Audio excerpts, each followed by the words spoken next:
அவள் வருவாளா சீரியல் நாளைக்கான எபிசோட்ல என்ன நடக்க போகுதுன்னு ரொம்ப சூப்பரான ஒரு ரிவ்யூ பார்க்கலாம் வாங்க. என்னோட ரிவ்யூ பிடிச்சிருந்தால் லைக் பண்ணுங்க.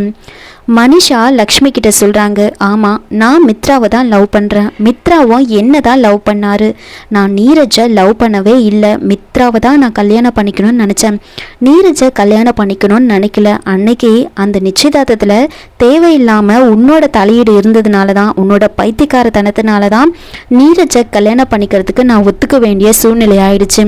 ஆனால் நான் லவ் பண்ணது கல்யாணம் பண்ணிக்கணும்னு நினச்சது இப்படி எல்லாமே மித்ராவை மட்டும்தான் அப்படின்னு சொன்னதுமே லக்ஷ்மி ஒரு நிமிஷம் அதெல்லாம் கேட்டு அப்படியே பயங்கரமாக ஷாக் ஆகி நின்றுட்டுருக்காங்க. அப்படி நடந்த ஒரு சில விஷயத்தெல்லாம் யோசிச்சு பார்க்குறாங்க. அப்படியே யோசிச்சு பார்த்துட்டு அப்போ சொல்கிறாங்க, இப்போ தான் எனக்கு எல்லாமே நல்லா புரியுது, நீங்கள் 2 பேரும் எந்த அளவுக்கு லவ் பண்ணியிருக்கீங்க, ஒருத்தருக்கு ஒருத்தர் எந்த அளவுக்கு இருந்திருக்கீங்க அப்படின்னு எனக்கு இப்போ தான் புரியுது, என்னை எந்த அளவுக்கு ஏமாத்திருக்கீங்கன்னு இப்போ தான் புரியுது. இருந்தாலும் எல்லா தப்பும் என்னோடது தான், நேராவோ மறைமுகமாவோ உங்களோட லவ்வை நீங்கள் எனக்கு தெரியப்படுத்தணும் அப்படின்னு ட்ரை பண்ணியிருக்கீங்க. ஆனால் நான் தான் அதை புரிஞ்சுக்கல, நான் எவ்வளோ முட்டாள் தெரியுமா, நீங்கள் மனிஷாவை ஹக் பண்ணும்போது அதை நான் ஃப்ரெண்ட்லியாக தான் பண்ணுறீங்கன்னு நினச்சேன், காதல்லாம் இருக்காது அப்படின்னு நினச்சேன், லவ் பேண்ட் கொடுக்கும்போது கூட அதையும் ஃப்ரெண்ட்லியாக தான் நினச்சேன், ஆனால் அது காதலோட அடையாளம் அப்படின்னு எனக்கு அப்போ எனக்கு அப்போ தோணவே இல்லை. கடை தரப்பப்போ கூட நீங்கள் ஒரு பொண்ணு கூட இருந்ததா ஜானு என்கிட்ட நிறைய முறை சொன்னான், நான் அதை நம்பி நான் அதை பற்றிலாம் யோசிக்கவே இல்லை, நீங்கள் மனசார மனிஷாவை தான் லவ் பண்ணுறீங்க அப்படின்னு எனக்கு புரியாமல் போயிடுச்சு, நான் ஒரு கிராமத்து பொண்ணு, அந்த விஷயம்லாம் என்னோட புத்திக்கு புரியவே இல்லை, இந்த முட்டாள் மூளைக்கு அதை புரியவும் இல்லை அப்படின்னு சொல்கிறாங்க.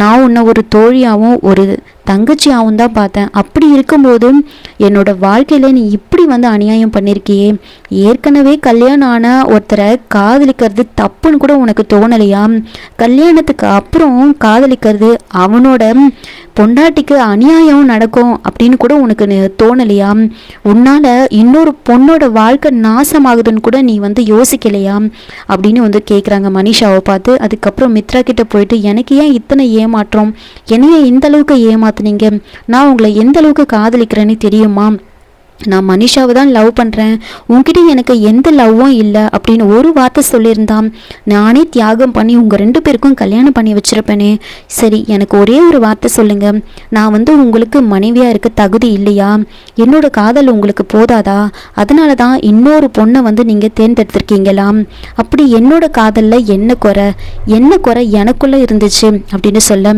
இல்லை நீ தப்பாக புரிஞ்சுக்கிட்டு இருக்க லக்ஷ்மி, உங்ககிட்ட ஏதோ குறை இருக்கிறதுனால தான் நான் மனிஷாவை லவ் பண்ணுறேன் நீ நினைக்கிறியா, அப்படியெல்லாம் கிடையாது அப்படின்னு சொல்ல வரும்போது கரெக்டாக மனிஷா பேச வராங்க. இப்போது மித்ரா ஸ்டாப் இட் அப்படின்னு சொல்கிறாங்க.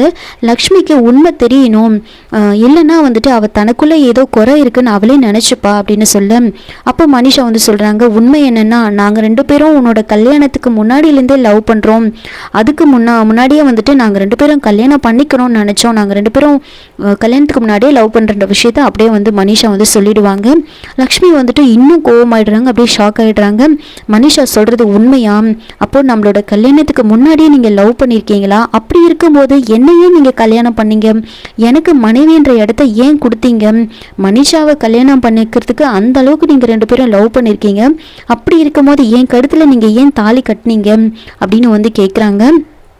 எதுக்காக நீங்கள் இப்படியெல்லாம் பண்ணீங்க, என்ன கல்யாணம் பண்ணிக்கிறதுக்கான சூழ்நிலை உங்களுக்கு என்ன அப்படி வந்துச்சு அப்படின்னு கேட்குறாங்க. அப்போது மித்ரா யோசிச்சு பார்க்குறாரு. மித்ராவோட ஜாதகத்தை பற்றி லக்ஷ்மிக்கு தெரிஞ்சிட்டான், முன்னாடியே தெரிஞ்சிட்டான், அந்த லக்ஷ்மியோட ஜாதக பலன் குறைஞ்சிடும், அதுக்கப்புறம் மித்ராவுக்கு எந்த ஹெல்ப்பும் பண்ண முடியாது, அவரோட உயிரை காப்பாற்ற முடியாது அப்படின்னு சொன்னதெல்லாம் யோசிச்சு பார்த்துக்கிட்டு அவர் அமைதியாக இருப்பார்.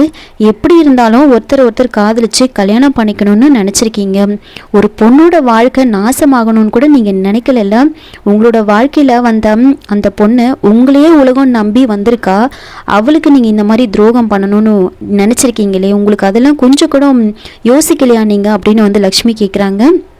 நீங்கள் என்னோட கழுத்தில் தாலி கட்டின அந்த நிமிஷத்துலேருந்து நீங்கள் தான் என்னோட உலகம் ஆயிட்டீங்க, என்னோட வாழ்க்கை முழுக்க உங்கள் கூட தான் போகணும் அப்படின்னு உங்கள் பேரை மட்டுமே நான் சொல்லிகிட்ருக்கேன், என் கனவு நனவு எல்லாமே உங்களால் தான் நிரம்பி இருக்கு, அப்படி இருக்கும்போது நான் பொய்யான ஒரு உலகத்தில் வாழ்ந்திருக்கேன் அப்படின்னு நினைக்கும் போது என்னோட எதையுமே உடஞ்சி போகிற மாதிரி இருக்கு அப்படின்னு சொல்கிறாங்க.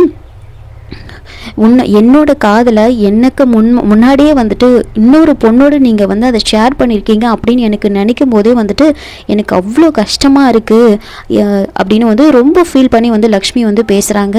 எதுக்காக இப்படி வந்து உங்களோட லவ்வை என்கிட்ட சொல்லாமல் வந்து என்னை ஏமாத்துனீங்க? குறைஞ்சபட்சம் நம்மளோட கல்யாணத்துக்கு அப்புறமாவது அதை நீங்கள் சொல்லியிருக்கலாம், இல்லை உங்கள் வீட்லையாவது அதை பற்றி சொல்லியிருக்கலாம். அவங்க உங்களை எந்த அளவுக்கு நம்புகிறாங்கன்னு தெரியுமா? உங்களை அந்த அளவுக்கு பெருமையாக நினச்சிட்டு இருக்காங்க. இந்த கல்யாணத்தை நீங்கள் மதிக்கிறீங்க நினச்சிட்டு இருக்காங்க.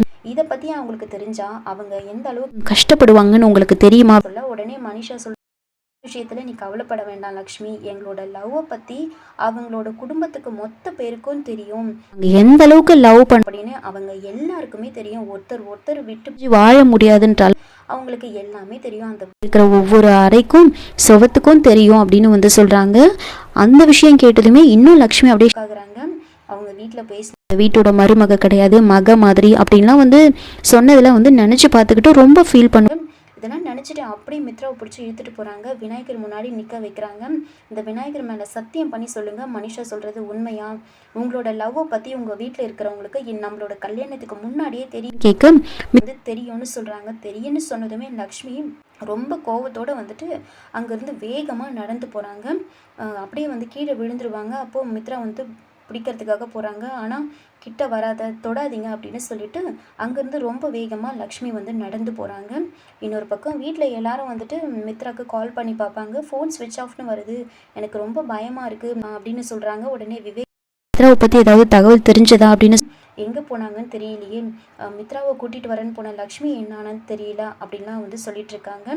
அப்போது லக்ஷ்மிக்கு என்னாச்சுன்னு தெரியலன்னு ஃபீல் பண்ணும்போது மித்ராவோட தங்கச்சி வந்து அவளே தானே இங்கேருந்து போனா, அவள் ஏதோ பயத்தில் வந்து இங்கேருந்து போயிருக்கா அப்படின்னு சொல்ல உடனே வந்துட்டு அவளை பாராட்டனாலும் பரவாயில்ல, அவள் மேலே குறை சொல்லாமல் இருங்க, அவளை இந்த அளவுக்குலாம் நீங்கள் பேசாதீங்க மித்ராவோட அப்பா வந்து சொல்லிட்டு இருக்காங்க.